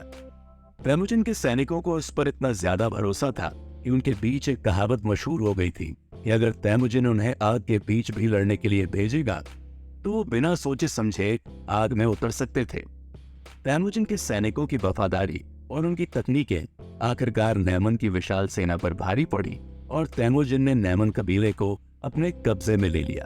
नैमन कबीले के सरदार तयांग खान को मौत की घाट उतार दिया गया, लेकिन जामो खान एक बार फिर से जंगलों में भागने में सफल रहा। मगर अब जामोखा को शरण देने के लिए मध्य एशिया के मैदानों में कोई भी ताकतवर कबीला नहीं बचा था। तैमुजिन मंगोलिया का सबसे ताकतवर सरदार बन चुका था, जिसके बाद सभी कबीले उसी के नेतृत्व में रहने लगे। सन 1205 में जंगलों में भटक रहे जामो खान और उसके साथी कहीं भी शरण ढूंढने में सफल नहीं हो पाए। आखिरकार जामोखा के साथी हताश हो गए और उनको जामोखा पर भरोसा नहीं रहा। तब जामोखा के साथियों ने उसका अपहरण करके उसे तैमुजिन के सामने पेश कर दिया। 20 सालों की लड़ाई के बाद भी जामोखा के लिए तैमुजिन के मन में इज्जत बनी हुई थी। तैमुजिन ने सबसे पहले जामोखा के उन साथियों को मौत के घाट उतार दिया जिन्होंने उसके साथ गद्दारी की थी। इसके बाद तैमुजिन ने जामोखा की तरफ एक बार फिर से दोस्ती का हाथ बढ़ाया और उससे वफादारी की कस्में खाने के लिए कहा। जामोखा ने तैमुजिन की माफी को ठुकराते हुए कहा कि तैमुजिन अकेला ही इस दुनिया के लिए काफी है और उसे जामोखा की जरूरत नहीं पड़ेगी। हालांकि जामोखा ने तैमुजिन से एक इज्जतदार मौत मांगी और कहा कि अगर तैमुजिन उसे एक इज्जत की मौत देता है तो उसकी आत्मा तैमुजिन और उसके आने वाले वंश की हमेशा रक्षा करेगी। तैमुजिन ने ठीक ऐसा ही किया और जामोखा को एक इज्जतदार मौत दी। इसके बाद उसने उसकी अस्थियों को एक ऊंची पहाड़ी पर रखवा दिया। जामोखा की मौत के साथ अब तैमुजिन का विरोध करने वाला कोई भी मंगोल कबीला नहीं बचा था। मंगोलिया के सभी कबीले अब तैमुजिन को अपना सरदार मान चुके थे। दक्षिण में रेगिस्तान से लेकर उत्तर में आर्कटिक टुंड्रा तक और पूर्व में मंचूरिया के जंगलों से लेकर पश्चिम में अल्टाई पहाड़ों तक सारी जमीनों का मालिक तैमुजिन था। सन 1206 में तैमुजिन ने ओनोन नदी के पास बने पवित्र बुरखान खल्दुन पर एक पारंपरिक मंगोल बैठक बुलाई। ये बैठक शायद मध्य एशिया के मैदानों के इतिहास की सबसे महत्वपूर्ण बैठक थी। बुरखान खल्दुन वही पवित्र पहाड़ था जिसने मर्किट कबीले के आक्रमण के दौरान तैमुजिन की जान बचाई थी। तैमुजिन ने इसी पवित्र पहाड़ पर मंगोल कबीलों का भविष्य बदलने वाली बैठक बुलाई। तैमुजिन अब केवल किसी एक कबीले का सरदार नहीं था, बल्कि वो मध्य एशिया के सभी मंगोल कबीलों का सरदार बन चुका था। इस बैठक के दौरान तैमुजिन ने अपने साम्राज्य को एक नया नाम देते हुए अपने नेतृत्व में रह रहे सभी लोगों को महान मंगोलिया राज्य का नागरिक घोषित किया। वहीं तैमुजिन ने गुर खान और तयांग खान जैसे पारंपरिक नाम की उपाधि लेने से मना कर दिया। उसने अपने नए नाम के तौर पर चंगेज खान का चुनाव किया। मंगोल भाषा में इस शब्द का अर्थ ताकतवर और बेखौफ माना जाता है। चंगेज खान अब आधुनिक पश्चिमी यूरोप के बराबर आकार के साम्राज्य का मालिक बन चुका था, लेकिन बाहरी दुनिया ने इस पर अधिक ध्यान नहीं दिया। घोड़े, भेड़ों और जानवरों पर लड़ाई करने वाले कबीलाई लोगों पर उस वक्त तक बाहरी दुनिया ध्यान नहीं देती थी, लेकिन अब इस कबीलाई दुनिया का नया सरदार पूरी दुनिया को बदलने वाला था। मंगोलिया को एकजुट करने के बाद अब चंगेज खान की नजरें बाहरी दुनिया पर टिक गई थी। तो चलिए हमारे अगले एपिसोड की ओर, जिसमें हम ये जानेंगे कि चंगेज खान ने कैसे बाहरी दुनिया पर कब्जा जमाने की शुरुआत की और महान मंगोल साम्राज्य की नींव रखी।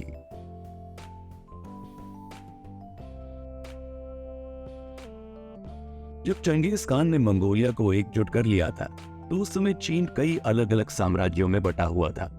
चंगेज खान द्वारा मंगोल साम्राज्य की गद्दी संभालने के बाद किसी ने ये नहीं सोचा था कि वो अपने साम्राज्य को बढ़ाने के लिए चीन के साम्राज्य से दुश्मनी ले सकता है। मगर मंगोल साम्राज्य का सम्राट बनने के बाद ऐसे हालात पैदा हो गए जिसकी वजह से चंगेज खान को चीनी साम्राज्यों पर हमला करने का मौका मिल गया। चंगेज खान के मंगोलियाई साम्राज्य की पश्चिम दिशा में तंगुट साम्राज्य था, जिसे पश्चिमी जिया साम्राज्य के नाम से भी जाना जाता था। तंगुट साम्राज्य ने चंगेज खान के एक दुश्मन को अपने राज्य में पनाह दे दी थी। चंगेज खान ने तंगुट के सम्राट से उनके दुश्मन को उनके हवाले करने की गुजारिश की, लेकिन तंगुट के सम्राट ने चंगेज खान को ऐसा करने से साफ इनकार कर दिया। चंगेज खान ने इसे अपना अपमान मानते हुए तंगुट साम्राज्य पर हमला करने की घोषणा कर दी। सन 1207 में चंगेज खान द्वारा किए गए हमले ने तंगुट साम्राज्य के कई शहरों को बर्बाद कर दिया। तंगुट साम्राज्य पर हमले के दौरान चंगेज खान को कई नई चीजें सीखने को मिली। तंगुट साम्राज्य पर चंगेज खान का आक्रमण ऐसा पहला आक्रमण था जिसमें मंगोलिया की मैदानी फौज गोबी रेगिस्तान को पार करके दूसरी ओर गई थी। तंगुट साम्राज्य में पहुंचने पर चंगेज खान ने देखा कि उनके शहरों की किलेबंदी बहुत अच्छे ढंग से की गई थी। चंगेज खान की फौज भले ही अनुशासित, आक्रामक और फुर्तीली थी, लेकिन अभी भी उनके पास ऐसी तकनीक मौजूद नहीं थी जिनकी मदद से वो किले की दीवारों को तोड़ सके। इस स्थिति से निपटने के लिए चंगेज खान ने बेहद अनोखे तरीके अपनाए। जब चंगेज खान ने यह महसूस किया कि वो शहर के किले की दीवार नहीं तोड़ सकता, तो उसने किले के बाहर रहने वाले तंगुट साम्राज्य के लोगों की हत्या करना शुरू कर दिया। इसके अलावा चंगेज खान ने किले के अंदर राशन पहुंचने के सभी रास्तों को बंद कर दिया। तंगुट साम्राज्य की एक और बड़ी कमजोरी यह थी कि हाल में ही साम्राज्य के भीतर तख्ता पलट हुआ था। इस वजह से राजनीतिक तौर पर तंगुट साम्राज्य में पहले से ही उथल पुथल मची हुई थी। इसी उथल पुथल के बीच चंगेज खान के आक्रमण ने तंगुट साम्राज्य की नींव हिलाकर रख दी। इन सब मुसीबतों के बावजूद तंगुट साम्राज्य के पास लगभग 1.5 लाख सैनिकों की फौज मौजूद थी। तंगुट साम्राज्य के योद्धाओं की संख्या चंगेज खान के सैनिकों के मुकाबले लगभग 2 गुनी थी। हालांकि तंगुट साम्राज्य चंगेज खान के फुर्तीले, जांबाज योद्धाओं और अजीबोगरीब रणनीतियों के आगे नहीं टिक सका और उसने मंगोलों के आगे घुटने टेक दिए। तंगुट साम्राज्य की स्थापना तिब्बती लोगों द्वारा भीम नदी के ऊपरी क्षेत्र में की गई थी। तंगुट साम्राज्य ऐसे स्थान पर था जहां से वो पूर्व के चीनी साम्राज्यों और पश्चिम के मुस्लिम साम्राज्यों के बीच होने वाले व्यापार पर अपना प्रभाव रखता था। तंगुट साम्राज्य को अपने कब्जे में लेने के बाद चंगेज खान को एक ऐसे साम्राज्य पर अधिकार हासिल हो गया जिसके जरिए वो सिल्क रूट से होने वाले व्यापार की बदौलत मंगोल साम्राज्य के लिए कीमती वस्तुएं हासिल कर सकता था। तंगुट साम्राज्य की जमीन इस्तेमाल करके चंगेज खान अब चीन के अधिक समृद्ध और अमीर साम्राज्यों पर भी हमला कर सकता था। सन 1209 में चंगेज खान ने तंगुट साम्राज्य पर अपना कब्जा स्थापित कर लिया और उस साम्राज्य के राजा ने भी चंगेज खान को अपना सम्राट मान लिया।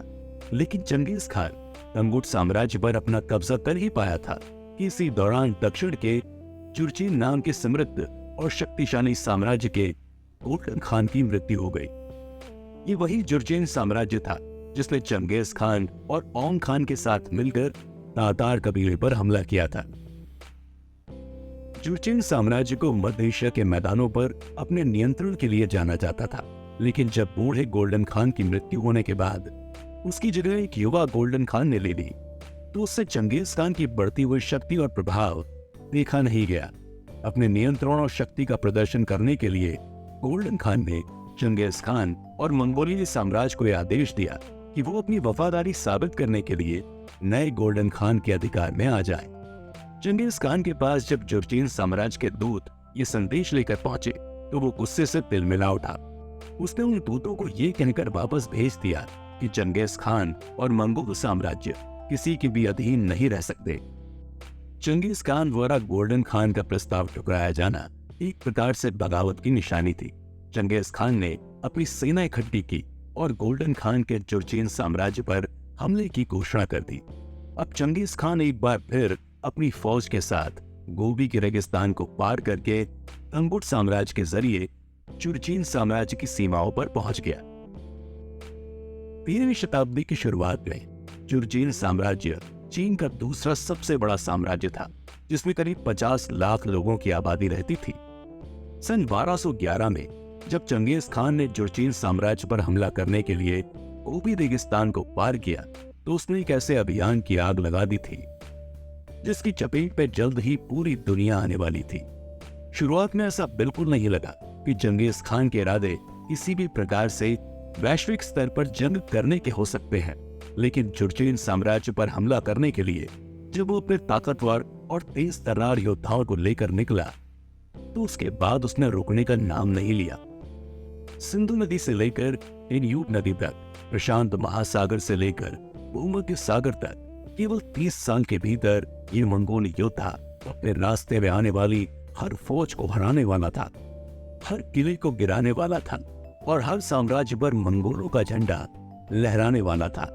मंगोल साम्राज्य के विस्तार और चंगेज खान की बढ़ती ताकत के बारे में जानने के लिए चलिए चलते हैं अपने अगले एपिसोड की ओर।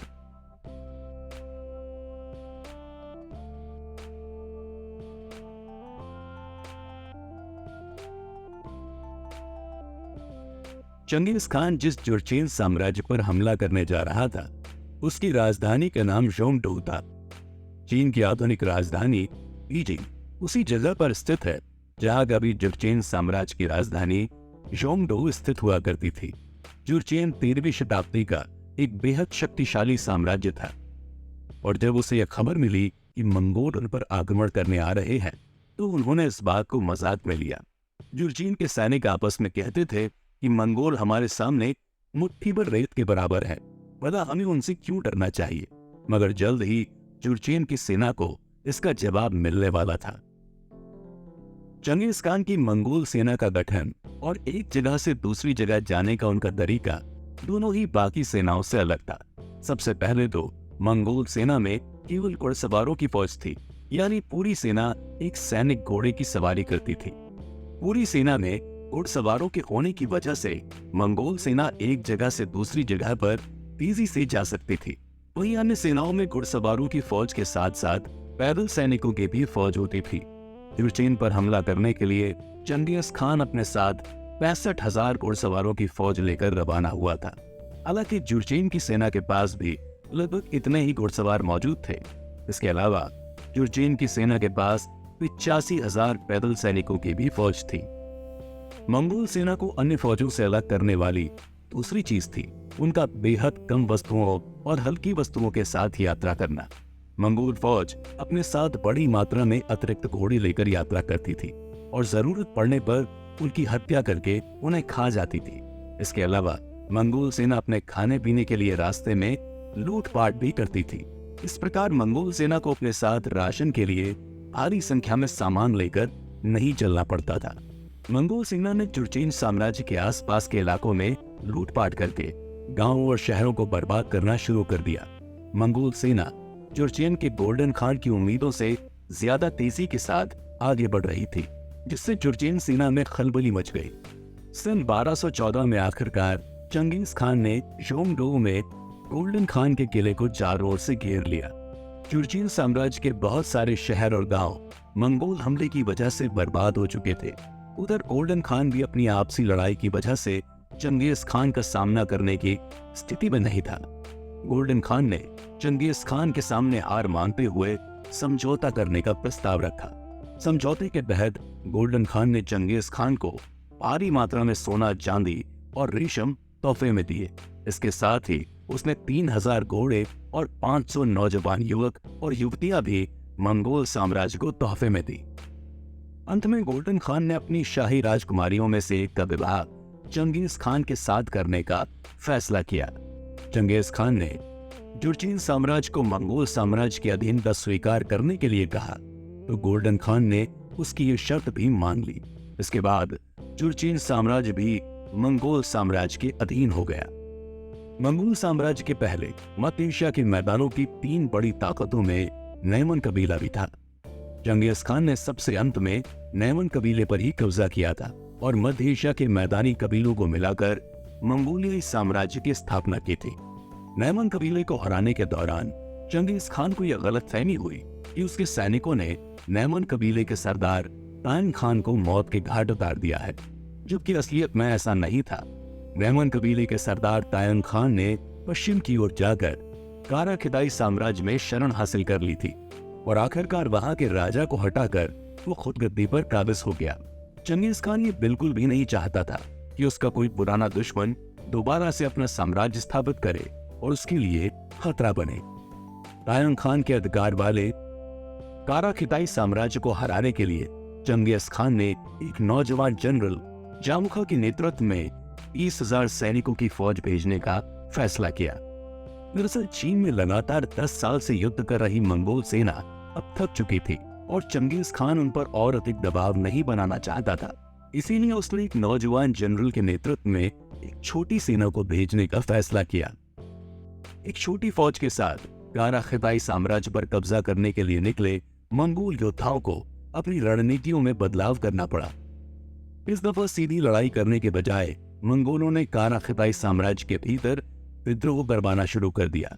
इस विद्रोह की वजह से कारा खिताई साम्राज्य में आपसी लड़ाइयां होने लगी, जिससे तयांग खान की पकड़ अपने राज्य पर कमजोर होती गई। आखिरकार मंगोल सेना ने कमजोर हो चुके कारा खिताई साम्राज्य पर सीधा हमला बोल दिया और सन 1218 में कारा खिताई साम्राज्य को मंगोल साम्राज्य का हिस्सा बना लिया गया।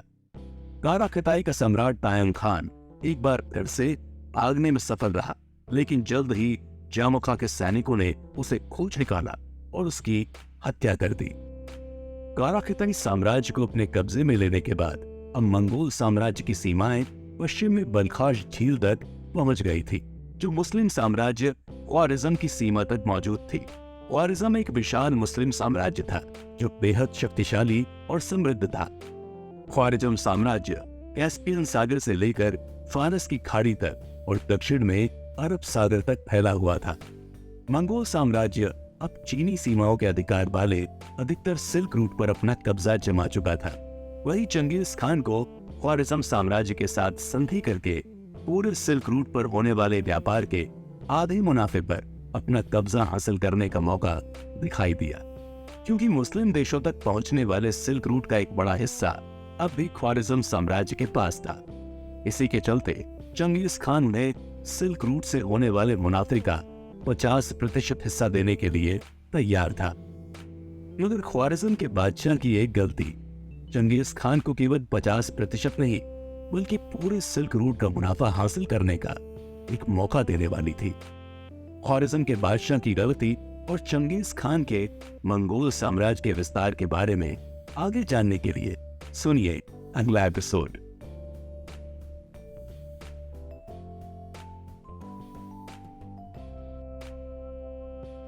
15वीं शताब्दी की शुरुआत में ख्वारिज़्म के सुल्तान शाह अलाउद्दीन मोहम्मद थे। चंगेज खान ने ख्वारिज़्म साम्राज्य के साथ संधि कायम करने के लिए 500 लोगों का एक कारवां भेजा। इस कारवां का नेतृत्व करने के लिए चंगेज खान ने एक हिंदुस्तानी आदमी को भेजा था, जिसके जरिए वो ख्वारिज़्म के सुल्तान को अपना दोस्ती का संदेश भेजना चाहता था। चंगेज खान ख्वारिज़्म साम्राज्य के साथ व्यापारिक दोस्ती कायम करना चाहता था। उसका मानना था कि दोनों साम्राज्य दोस्ती करके सिल्क रूट में होने वाले मुनाफे को आधा आधा बांट सकते हैं। चंगेज खान ने अपने कारवां के साथ सोने, चांदी, रेशम और विभिन्न प्रकार के कपड़े ख्वारिज़्म साम्राज्य के लिए भेजे थे, लेकिन इससे पहले कि चंगेज खान का कारवां ख्वारिज़्म के सुल्तान के पास पहुंच पाता, असम राज्य के बाहरी राज्य उतरार के गवर्नर इनालचुक ने मंगोलियाई कारवां को रोक लिया। गवर्नर का आरोप था कि इस कारवां के जरिए मंगोल जासूसी करना चाहते हैं और ये सुल्तान के खिलाफ एक साजिश है। उस गवर्नर ने मंगोल कारवां का सभी सामान लूट लिया और बहुत सारे सदस्यों की हत्या कर दी। चंगेज खान को जब इस घटना की खबर हुई तो उसने दोबारा कुछ दूत सुल्तान के दरबार में भेजे।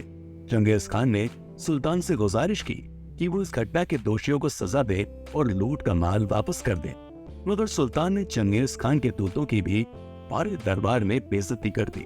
इसके साथ ही सुल्तान ने कुछ दूतों की हत्या करवा दी और कुछ के कान काटकर उन्हें वापस चंगेज खान के पास भेज दिया। अपने अपमान के बारे में सुनकर चंगेज खान गुस्से से तिलमिला उठा। चंगेज खान ने अपने इस अपमान का बदला लेने के लिए ख्वारिज़्म को तबाह करने का संकल्प ले लिया।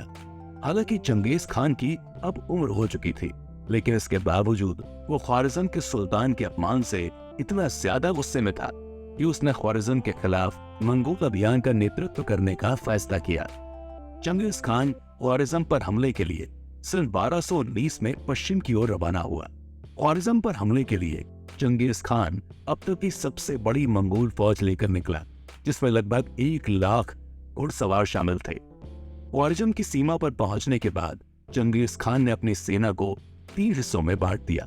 चंगेज खान का ख्वारिज़म साम्राज्य पर हमला दुनिया के इतिहास के सबसे खूनी और बर्बर हमलों में एक माना जाता है। अपने अपमान का बदला लेने के लिए चंगेज खान ने पूरे ख्वारिज़म साम्राज्य में आतंक फैला दिया और पूरे साम्राज्य को लाशों के ढेर में तब्दील कर दिया। इसके पहले कि सन 1219 खत्म हो पाता, चंगेज खान की फौज ने ख्वारिज़म साम्राज्य के हर मुख्य शहर पर कब्जा कर लिया था। ख्वारिज़म का सुल्तान अपनी जान बचाने के लिए कैस्पियन सागर के एक वीरान द्वीप पर छिपने की कोशिश कर रहा था। ख्वारिज़म साम्राज्य ने मंगोल आक्रमण के दौरान जो बर्बादी देखी, वो बर्बादी केवल एक साम्राज्य की नहीं थी, बल्कि चंगेज खान की फौज ने पूरी सभ्यता नष्ट कर दी थी। 13वीं शताब्दी के दौरान अरबी, तुर्की और पर्शियाई साम्राज्य दुनिया के सबसे समृद्ध और आधुनिक देश थे। एस्ट्रोनॉमी और गणित से लेकर एग्रोनॉमी और भाषा विज्ञान जैसे हर क्षेत्र में यहाँ के मुस्लिम विद्वान बाकी देशों से बहुत आगे थे। इन देशों की साक्षरता बाकी की दुनिया के मुकाबले काफी ज्यादा मानी जाती थी। जब चंगेज खान ने पूरे साम्राज्य पर हमला किया, तो मुस्लिम शिक्षा के कई बड़े केंद्र इसी साम्राज्य में मौजूद थे। ख्वारिज़म साम्राज्य में जलालुद्दीन रूमी जैसे कई मशहूर विद्वानों का जन्म हुआ था, लेकिन चंगेज खान के हमले ने मुस्लिम दुनिया के शिक्षा केंद्रों को तबाह करके रख दिया।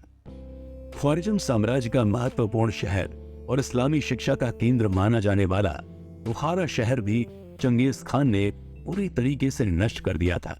ऐसा कहा जाता है कि चंगेज खान ने बुखारा और बगदाद जैसे शहरों में इतनी किताबें जलाकर नदी में फेंकी कि नदी का रंग स्याही की वजह से काला पड़ गया। आमतौर पर किसी भी शहर पर कब्जा करने के बाद चंगेज खान स्वयं उसमें दाखिल नहीं होता था, लेकिन जब चंगेज खान ने बुखारा को फतह किया, तो अपनी पुरानी परंपरा को तोड़ते हुए वो बुखारा के दरवाजों में दाखिल हुआ। चंगेज खान ने शहर के सभी लोगों को मस्जिद में इकट्ठा किया और इमाम की कुर्सी पर बैठकर शहर के लोगों से कहा कि ये तुम शहर वालों के पापों का नतीजा है, जो खुद खुदा ने चंगेज खान जैसी तबाही को तुम लोगों के लिए भेजा है।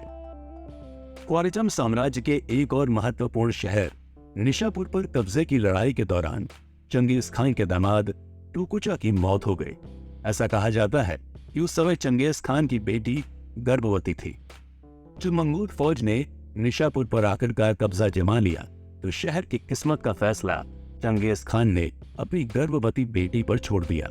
चंगेज खान की बेटी ने आदेश दिया कि निशापुर शहर के हर आदमी, औरत और बच्चे, यहाँ तक कि कुत्ते और बिल्लियों को भी मौत के घाट उतार दिया जाए। चंगेज खान के बेटे टोलुई ने अपनी बहन के इस आदेश को पूरा किया और पूरे शहर की हत्या कर दी गई। उस दौर के इतिहासकारों का दावा है कि मंगोल की मारकाट के बाद निशापुर शहर के बाहर इंसानी लाशों का एक ऊंचा पहाड़ खड़ा हो गया था।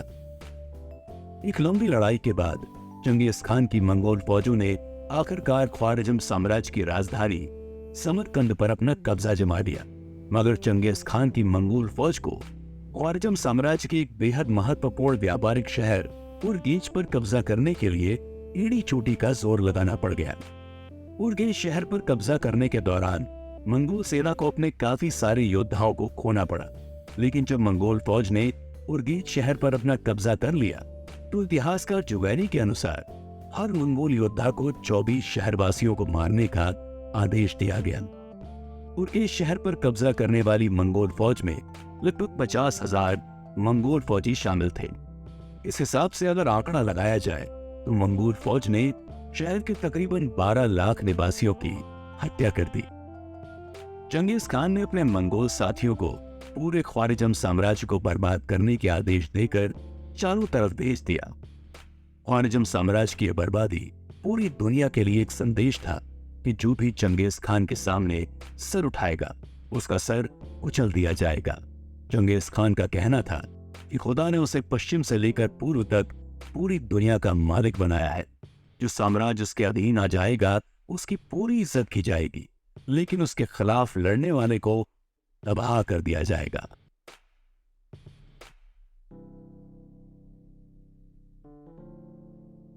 ख्वारिज़मी साम्राज्य को अपने कब्जे में लेने के बाद चंगेज खान ने अपनी फौज को दो हिस्सों में बांट दिया। एक हिस्से के साथ चंगेज खान कालिस्तान और उत्तरी भारत की ओर हमला करने के लिए चला गया। दूसरी फौज को उसने यूरोप पर कब्जा करने के लिए भेज दिया। अगले 4 साल के इस अभियान में चंगेज खान ने हिमालय के पहाड़ों से लेकर सिंधु नदी और वोल्गा नदी तक अनगिनत शहरों और दर्जनों साम्राज्यों को मंगोल साम्राज्य में मिलाया। हालांकि चंगेज खान का इरादा पूरी उत्तरी हिंदुस्तान पर कब्जा करके हिमालय के पहाड़ों के दक्षिण से गुजरकर चीन के सबसे बड़े सिंह साम्राज्य पर हमला करने का था। लेकिन चंगेज खान अपनी फौज के साथ हिंदुस्तान के पश्चिम उत्तरी शहर मुल्तान तक ही अपनी विजय मंगोल सेना को पहुंचा सका। दरअसल हिंदुस्तान के मैदानों की गर्मियां मंगोल फौजियों को बीमार कर रही थी। इसके अलावा उनके तीर हिंदुस्तान की मैदानी गर्मियों में सटीक निशाने पर भी नहीं लग पा रहे थे। इसी वजह से चंगेज खान ने हिंदुस्तान पर कब्जा करने की अपनी रणनीति को विराम देने का फैसला किया और वापस लौट गया। सन 1226 में चंगेज खान पश्चिम में अपने अभियान को सफलतापूर्वक पूरा करने के बाद जब वापस अपने घर लौट रहा था तो उसी दौरान उसे खबर मिली कि तंगुट साम्राज्य और जुर्चिन साम्राज्य मिलकर मंगोलियाई साम्राज्य के खिलाफ हमला करने की योजना बना रहे हैं। तंगुट और जुर्चिन साम्राज्य को उम्मीद थी कि पश्चिम में ख्वारिज़म साम्राज्य के साथ युद्ध के बाद मंगोल सेना कमजोर हो चुकी होगी, जिससे उसे आसानी से हराया जा सकेगा। इसके अलावा चंगेज खान की उम्र भी लगभग 60 साल हो चुकी थी और वो कमजोर होने लगा था। सन 1226 में अपने घर पहुंचने के तुरंत बाद चंगेज खान अपनी फौज लेकर जुर्चिन और तंगुट साम्राज्य के विद्रोह को कुचलने के लिए निकल पड़ा। तंगुट साम्राज्य की फौज एक बार फिर से मंगोल फौज के सामने घुटने टेक रही थी और एक एक करके उनके सारे शहर मंगोलों के कब्जे में होते जा रहे थे।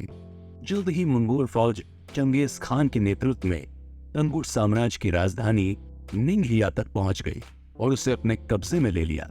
उस राज्य का राजा अपनी जान बचाने के लिए राजधानी छोड़कर भाग गया। उस समय तक चीन में गर्मियों का मौसम आ चुका था और भीषण गर्मी से बचने के लिए चंगेज खान लियू पांचान की ओर चला गया। तंगुट साम्राज्य पर कब्जा करने के लिए चंगेज खान की लड़ाई अब भी जारी थी। सन 1226-27 की सर्दियों के दौरान चंगेज खान जंगली घोड़ों के शिकार के लिए गया हुआ था। वो एक भूरे रंग के घोड़े की सवारी कर रहा था जब कुछ जंगली घोड़े उसके घोड़े के सामने आ गए। उन्हें देखकर चंगेज खान का घोड़ा घबरा गया और उसने चंगेज खान को अपनी पीठ से गिरा दिया। घोड़े से गिरने के बाद उम्र दराज चंगेज खान को कई अंदरूनी चोटें आईं और वो कई दिनों तक बुखार से जूझता रहा। चंगेज खान की पत्नी येसुई और उसके बेटों ने उसे घर लौट जाने की सलाह दी, लेकिन चंगेज खान ने तंगुट साम्राज्य को फतह करने के अभियान को अपनी प्राथमिकता बना लिया था। उसने घर लौटने से इनकार कर दिया और तंगुट साम्राज्य के खिलाफ अभियान को आगे बढ़ाना जारी रखा। घोड़े से गिरने के बाद चंगेज खान की तबीयत ऐसी खराब हुई कि वो फिर कभी दोबारा ठीक नहीं हो पाई। चंगेज खान तंगुट साम्राज्य के राजा के खिलाफ अभियान चला रहा था जिसका नाम बुरखान था। इस नाम का शाब्दिक अर्थ भगवान होता है।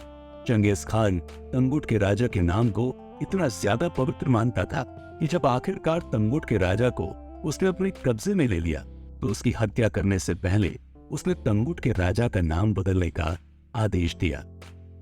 तंगुट के राजा की हत्या के बाद भी कुछ ऐसे शहर थे जो चंगेज खान के कब्जे में नहीं थे।